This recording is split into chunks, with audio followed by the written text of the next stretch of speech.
Welcome to the third fiction viewer reading for The Sixth Seal 2, The Keys of Ruin, for the Freespace Port here on Paladin Gaming. I was amused by their diversity. When we encountered them for the first time, I advised His Majesty to approach slowly and with mind open. Instead, our counselors insisted on enacting the conversation, as the tradition dictates. I expressed my concerns because our ancestors formed this protocol thousands of cycles ago, and our understanding of the Elders has faded as generations passed. Even for me, those who approached us all those cycles ago remain ever mysterious. My assumption dictated that those who call themselves Terrans must not be alike, birthed by a distant world unknown to us, somewhere among the voids. What might such entities acknowledge about our society? Why would we expect strangers to follow our traditions?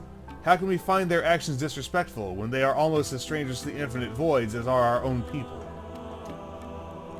And yet we blamed them because protocols demand. We branded them ignorant for not following knowledge they were unable to possess. They are peculiar entities, curious, swift to act, and vehement. Many of us believe that they lack insight. This is not so. Terrans are slow yet patient and precise learners. They acknowledge many things that we could not, simply because our protocols rendered portions of the knowledge forbidden. Terrans see knowledge as pure, unburdened by culture and customs. This approach makes them free in thinking and capable of acknowledging things of which I could not even dream. Prince Mios fought them for years and emerged respectful towards our former foes, for they are as strong as they are clever in the field of battle. Even today he remains impressed by their valor and sacrifice committed during the fall of our home.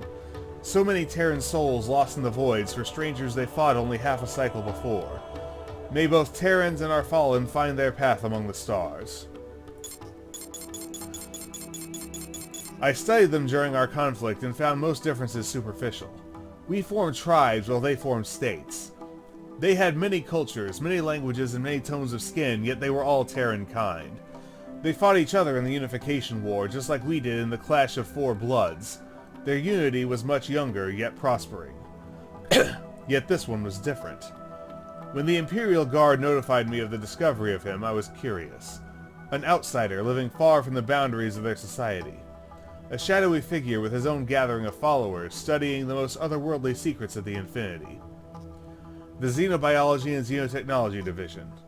The X and X scion of their intelligence. The most secret of their secrets, where doings are free of moral restraints and the regulations of their society. They possessed the knowledge I had to pursue as a keeper of secrets. We approached them when they never suspected, and to my surprise they welcomed us. Most of their GTI were hateful toward our kind after the war, but he was willing to understand. Because true understanding respects no allegiances. Now I comprehend why he wanted to face me in flesh. He senses. For years I thought that the sensing is the most sacred of gifts, restricted only to the high mystics of Vasuda. Terrans sense too, and unlike us, those among them who sense live among others, hiding their gifts. The effective empathy, as they call it. No status, no reverence, no recognition, but a deeply hidden burden to carry. His skin was gray as ash, his eyes were red as his blood, and his hair as pale as the stars.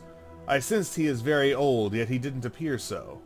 I asked him which of their states gave birth to his existence, for his traits were so unusual. He smiled and answered that the privilege of birth is for those born under the sun, while he was conceived by dark voids. His understanding of the destroyers was without comparison. I felt so little and irrelevant as we debated theories and findings. I had a feeling that what he presents is but a single stone on the desert he knows well, and yet he worried how little is his comprehension. I can only imagine what kind of atrocities they had to commit to reveal all of those secrets, but it was not for me to judge. He knew my lost dear friend Atimnu, one of the brightest minds born under the golden star of Vasuda. I realize I speak to the same man who orchestrated his quest. The secrets both Atimnu and his Terran associates discovered were the key to the arrival of the destroyers, and just like me, he wanted to discover them. Von Kettler was his name.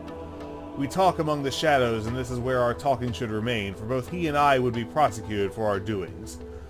He warned me that despite the destroyers being vanquished, there are threats both among Terrans and Vasudans. Old orders will be broken, unities will shatter. New times will come, and he is unable to stop them from coming. Only strong ties based on trust and understanding may enable us to withstand what's coming and find answers for all of the questions both I and he have. We made a pact of the people of the shadows. Understanding for survival. Answers for support. Soul for blood. He said that the day shall come. This day I shall hear the call. Entry number 82, Personal Diary of Osor-Hek, the 132nd Keeper of Secrets. So we're going out of order in his diary. That's alright. So this has been the third fiction viewer reading for the Sixth Seal 2, The Keys of Ruin, for the Freespace Port here on Paladin Gaming. This is Paladin Gaming signing off.